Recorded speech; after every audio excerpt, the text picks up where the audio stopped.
की जय. श्री गणेशाय नमः. श्री रामचंद्राय नमः. धन धान्य वस्त्रालंकार व्रतारासन वंचन मात्र आसून नाही मनने निर्धार प्राणांती गणनाय. प्रभु रामचंद्र भगवान की जय. गोपाल कृष्ण भगवान की जय. सावित्रीची जी काही पतिव्रता होती तिचा जो काही नियम होता तो नियम या ठिकाणी सांगू लागलेले आहेत की पतीची आमता अनुसरोनी पतिव्रता अनायासे आत्महिता लागलीशे किंवा भेटीची दे. अशा प्रकारे पतिव्रता स्त्रीला अन्यत्र दुसरा देव नसतो. पतिव्रता स्त्रीला पती हाच देव असतो. म्हणून त्या ठिकाणी त्या पतीची सेवा करू लागलेली आहे. कशी करते? तन मन आणि धनाने सेवा करू लागलेली आहे. पतीनं जरी मारलं तरी त्याची कुणापाशी त्या ठिकाणी चाडी नाही किंवा चुगली नाही किंवा शेजारणीपाशी सांगणार नाही. समजा आपणच सहन करायचं. अशा प्रकारे रात्र रात्र पतीसाठी जागत होती. अशी असणारी ती पतीची सेवा करू लागलेली आहे. काही एक संकट व्यताय कदान गाली प्राणनाथाय. पती आनंद रूपा सता आपण सुख मानित असे. आणि जरी संसारामध्ये तिला काही अडचणी आल्या, तिला काही संकट आले तर ते संकट असणारे स्वतः निवारण करायची. पण पतीकडे जात नव्हती की आपल्याला हे संकट आलेलं आहे. दुःखाच्या वेळेस असणारे ती स्वतः दुःख पचवायची. पण ज्या वेळेस आनंदाचा क्षण असेल, पतीला आनंद असेल, तिला आनंद असेल, त्यावेळेस असणाऱ्या पतीजवळ जायची आणि त्यांच्या त्या आनंदामध्ये सहभागी व्हायची. व्रतारा होय व्यता भारी अन्न न घे उपवास करी. नाना वस्तू निर्धारी मन त्यावरी नसे तिचे. व्रतार म्हणजे आपल्या जर नवरदेवाला काही दुःख झालं, त्रास जर असेल तर मग त्या दिवशी काय करायचं? अन्न न घे निर्धारी. अन्नाचा एक घास देखील आपल्या तोंडामध्ये मुखावाटे घालत नसे. त्या दिवशी उपोषण. त्या दिवशी त्या ठिकाणी उपवाशी राहायची आणि आपल्या पतीची मनोभावे सेवा करायची. व्रताराचे स्वरूप लिहून दूर गेली पाहे विन कोण. अन्न न घे तीर्थाविन पादुका पूजन हृदय करी.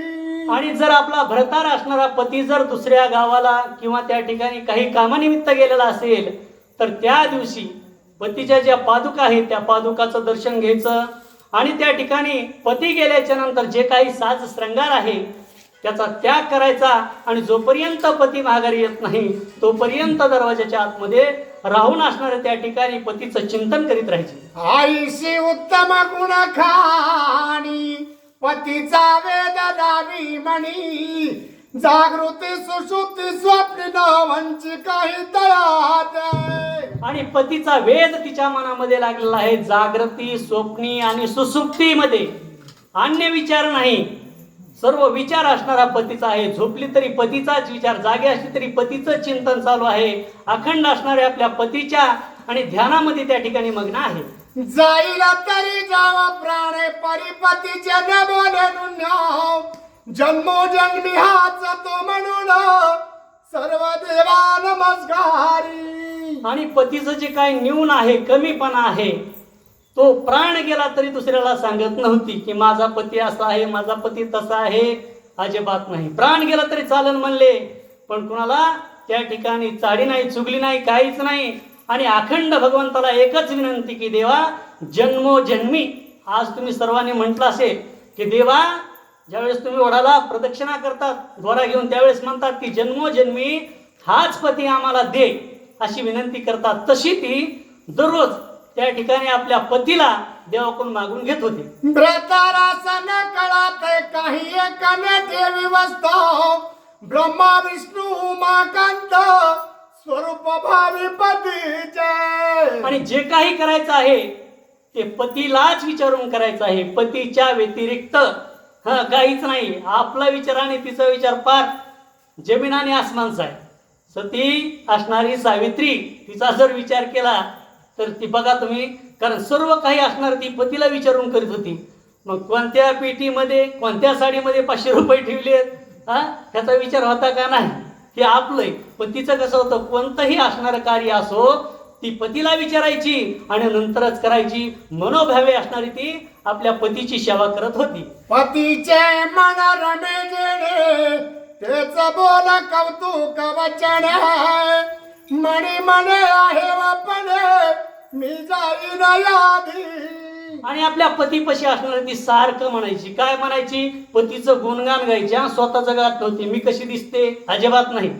हा, दिसायचा संबंधच नाही त्या ठिकाणी. पती सर्वस्व. म्हणून ती सारखं आपल्या पतीपाशी म्हणायची, तुम्ही किती सुंदर आहात, किती चांगले आहात, तुम्ही माझ्या जन्मोजन्मीचं पुण्य आहे म्हणून तुम्ही मला प्राप्त झालेला आहात. आणि माझी एकच विनंती म्हणली देवाला, की तुमच्या आधी मी आहेव जावं, एवढीच माझी विनंती आहे.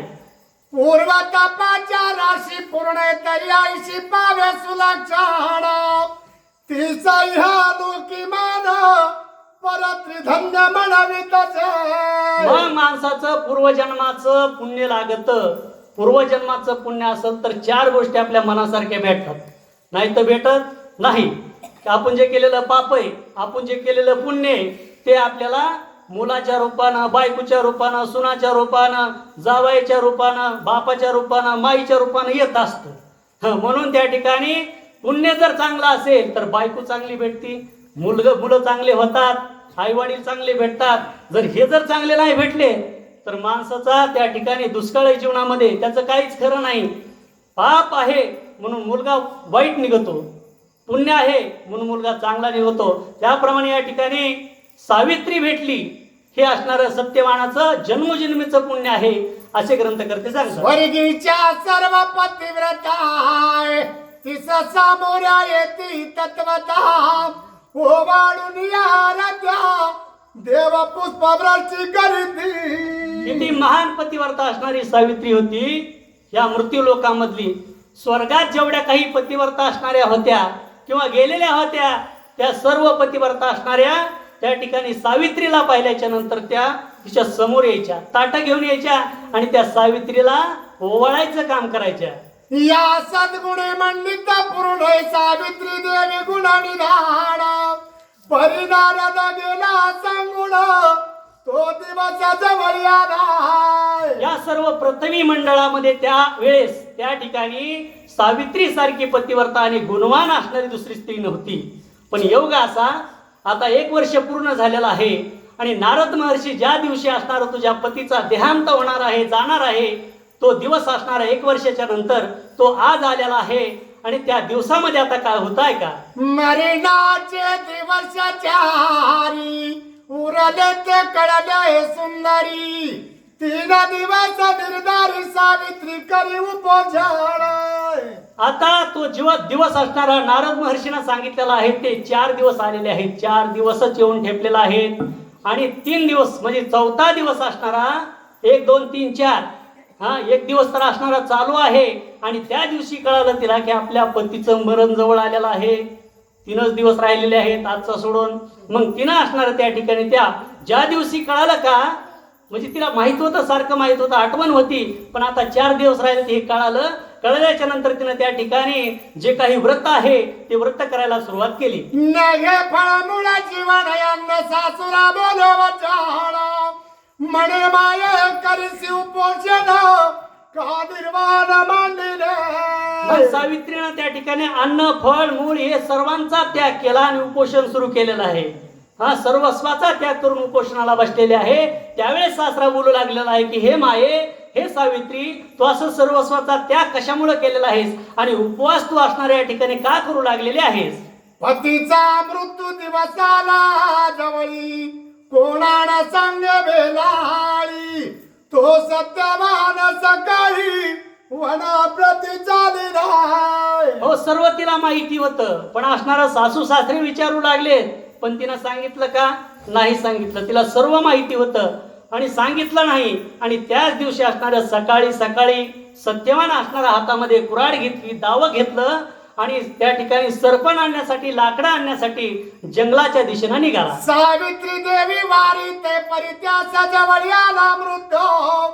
फरशी घेऊन या निघत फळे मुळे या नावया. सावित्रीला माहिती होतं की आज आपल्या पतीचा देहांत आहे, म्हणजे या ठिकाणी माझा पती मरणार आहे. म्हणून ती सावित्री हातामध्ये कुऱ्हाड आणि दावं घेतल्याच्या नंतर त्या सत्यवानाच्या सामोरे गेली आणि सांगू लागली की स्वामी, आजच्या दिवस तुम्ही असणारे या ठिकाणी लाकडं आणण्यासाठी, सरपण आणण्यासाठी जाऊ नका, अशी वारंवार असणारी विनंती करू लागली. सवे निघे सुकुमार हिंडती दोघे घोर कांतार पतीच्या चरणावर वार दोन्ही चुरी वृक्षातळी. आणि पती ऐकायला तयार नाही. पती पुढे निघून गेल्याच्या नंतर ती सावित्री त्या पतीच्या मागे मागे जाऊ लागलेली आहे. आणि क्षणोक्षणाला त्या ठिकाणी त्या पतीचे जे काही चरण आहेत, पाय आहेत, ते पाय धुवू लागलेले आहेत. ते पाय असणारे पुसू लागलेले आहेत. त्या पायाला असणारा त्या ठिकाणी नमस्कार करू लागलेले आहे. पर्यटन करिता तय वेळ असता चला गेला चंद्रभोळी निशा घोर प्राप्त झाली जगमगती उठगले. बघा असं जात असताना त्या ठिकाणी काय झालेलं आहे बरे बघा. मग जात असताना काय झालेलं आहे त्या ठिकाणी दिवस गेला. सकाळी 6 वाजता निघलेले रात्री 6 वाजेपर्यंत असणाऱ्या त्या ठिकाणी चालत आहेत. चालत असताना दिवस हे असणारा सूर्यनारायण मावळतीच्या दिशेला निघालेला आहे. पती सविन विराजी बाळाय आश्रमा प्रति स्वामी चला तो वट वृक्षी उभा केला शुष्क काष्टी मोडीताय. आणि ज्यावेळेस दिवस मावळू लागलेला आहे त्यावेळेस सावित्री माता असणारी त्या ठिकाणी सत्यवानाला बोलू लागलेली आहे, स्वामी दिवस मावळू लागलेला आहे, आता आपल्या घराकडे चला, आपल्या आश्रमाकडे चला. त्यावेळेस सत्यवान असणारा त्या ठिकाणी वट म्हणजे वृक्ष, वटवृक्ष वडाचं झाड आहे. आणि त्या वडाच्या झाडावर एक वाळली फांदी आहे आणि ती फांदी त्या ठिकाणी तोडू लागलेला आहे. एक काष्ट बळे मोडीते ते कपाळी आदळले अकस्मात पाषाण जेवी वर्मी बैसत पडिला मूर्छित सत्यवान. ते वाळलं लाकूड असणारं मोडू लागला. त्यावेळेस ते लाकूड मोडलं, पण मोडलं असताना ते त्याच्या कपाळामध्ये बसलं. वर्मावर्मी लागल्याच्या नंतर त्या ठिकाणी तो असणारा सत्यवान त्या ठिकाणी व्याकुळ झालेला आहे. देखोणी पतिव्रता धावली मुखी मस्तकी उदक घाली मांड्या पुली उसादी दली वर गाली निज पल्लवे. ते लाकूड लागल्याच्या नंतर खाली पडला आणि मूर्छित झालेला आहे, गतप्राण होऊ लागलेला आहे. त्यावेळेस असणारं सावित्री धावत आली. तिनं त्या सत्यवानाचं मस्तक आपल्या मांडीवर घेतलं आणि आपल्या पदरानं असणारं त्या ठिकाणी वारा घालू लागलेले आहे. चला पुढील वाचक मंगलताई गोरे धारोर, सूचक विष्णू महाराज यादव.